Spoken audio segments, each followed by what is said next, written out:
Bench पर आकर बैठ गया। चाहत उसके बगल में आकर बैठी और बोली, तुम ठीक हो? अभिनव ने बिना चाहत को देखे बस हाँ में सिर हिला दिया और बोला, अनन्या कैसी है? डॉक्टर कह रहे थे कि हम उसे आज शाम को घर ले जा सकते हैं। मुझे नहीं लगता कि वो शाम तक रुकने वाली है। वो अभी के अभी घर जाना चाहती है। अभिनव ने फिर से हाँ में सिर हिला दिया। उसे इस चीज में भी कोई दिक्कत नहीं थी। दोनों कुछ पल के लिए चुप रहे।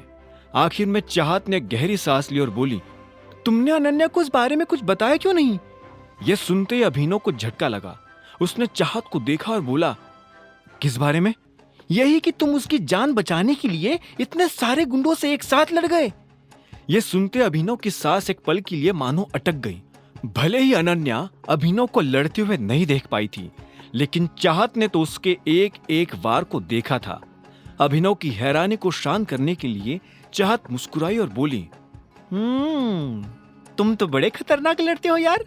खैर, ऐसा नहीं था कि मैं पहली बार तुम्हें यह सब करते हुए देख रही थी, लेकिन डूड, कल वाली फाइट तो वाज लाइक टॉप नॉच। पर तुमने मेरे सवाल का जवाब नहीं दिया। तुमने अनन्या को यह सब बताया क्यों नहीं? उससे क्या फर्क पड़ जाएगा? अभिनव ने हताशा भरे सुर में कहा। इस पर चाहत ने कहा, क्यों फर्क नहीं पड़ेगा? बहुत फर्क पड़ेगा। अभिनव, ऐसा कुछ तो है जो तुम मुझे बताना नहीं चाहते हो। तुम मुझसे कुछ छुपा रहे हो क्या?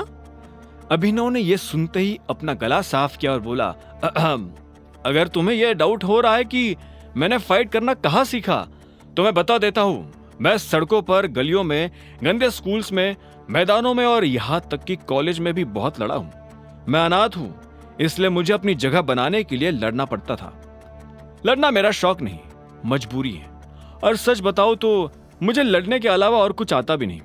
मुझे जिंदा रहने के लिए लड़ना पड़ता है। इतना कहते ही अभिनव ने अपना चेहरा नीचे झुका लिया। अगर इस वक्त चाहत उसकी आंखों में देखती तो वो समझ जाती कि अभिनव झूठ बोल रहा है।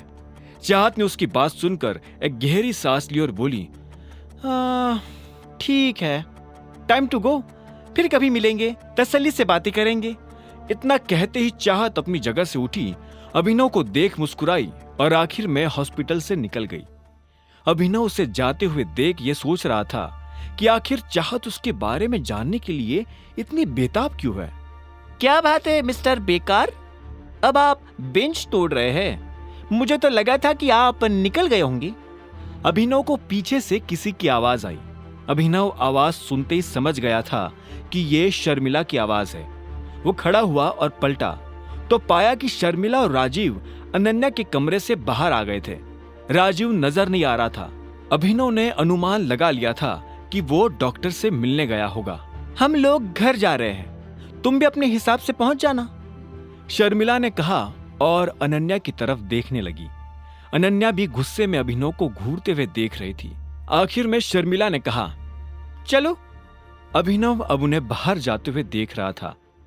उनके लिफ्ट में घुसते ही अभिनव ने गहरी सांस ली। वो इतना तो समझ गया था कि इन जैसे लोगों की नजर में आने के लिए उसे अपने खून की आखिरी बूंद भी खर्च करनी पड़ सकती है। तभी राजीव उसके पास आया और बोला, तुम यहां क्यों खड़े हो? और शर्मिला और अनन्या कहाँ है? वो दोनों निकल गए हैं। राजीव ने इसके आगे कुछ नहीं पूछा। इन तीनों के बीच क्या हुआ होगा, राजीव ये पहले ही समझ चुका था। उसने भी एक गहरी सांस ली और फिर अपनी जेब से गाड़ी की चाबी निकालकर अभिनव की तरफ बढ़ाते हुए कहा, यह अनन्या की गाड़ी की चाबी है, तुम उसे लेकर घर आ सकते हो। और इतना कहकर राजीव भी वहां से बाहर निकल गया। अभिनव देख पा रहा था कि उन तीनों में अगर कोई अभिनव का सबसे ज्यादा ध्यान रखता था तो वो राजीव था। अभिनव नीचे आया और अनन्या की गाड़ी में बैठ गया। तभी उसे याद आया कि वो इन सब चक्करों में नंदिता को फोन लगाना तो भूल ही गया था। एक बार घर जाने के बाद शायद वो नंदिता को फोन नहीं लगा सकता था, इसलिए उसने अपनी जेब से कार्ड निकाला और नंदिता को फोन मिला दिया। पहली घंटी बजते ही नंदिता ने फोन उठा लिया और बोली, अगर तुमने फोन करने में 1 मिनट की भी देरी कर दी होती ना तो मैं तुम्हें जान से मार देती। नाम बताने से पहले पहचान गई किसका फोन है? हाँ, क्योंकि किसी की हिम्मत नहीं है कि मेरी परमिशन के बिना कोई मुझे फोन कर ले। ये काम सिर्फ एक ही आदमी कर सकता है, टाइगर। सही बात है, वैसे कल मैं तुम्हें कहना भूल गया, तुम तो काफी बड़ी हो गई हो नंदिता। अभिनव प्लीज मुझे नंदिता मत बुलाओ, उधर से अलायना ने कहा। अभिनव उसके मुंह से यह सुनकर एक सेकंड के लिए शांत हो गया।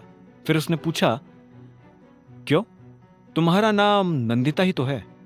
नहीं, अब नहीं है। जब से तुम गए थे तब से मेरी भी दुनिया बदल गई थी। अब दुनिया की नजर में मैं नंदिता नहीं, अलायना हूं। जैसे तुम अभिनव नहीं, टाइगर हो। वैसे तुम अभी क्या कर रहे हो? अगर फ्री हो तो मेरे घर आ जाओ, अलायना ने कहा। यह सुनते ही अभिनव के होश उड़ गए। आगे की कहानी जानने के लिए देखें अगला एपिसोड सिर्फ पॉकेट एफएम के यूट्यूब चैनल पर, और द रिटर्न ऑफ टाइगर के सारे एपिसोड्स को सुनने के लिए डिस्क्रिप्शन में दी लिंक से डाउनलोड करें पॉकेट एफएम ऐप।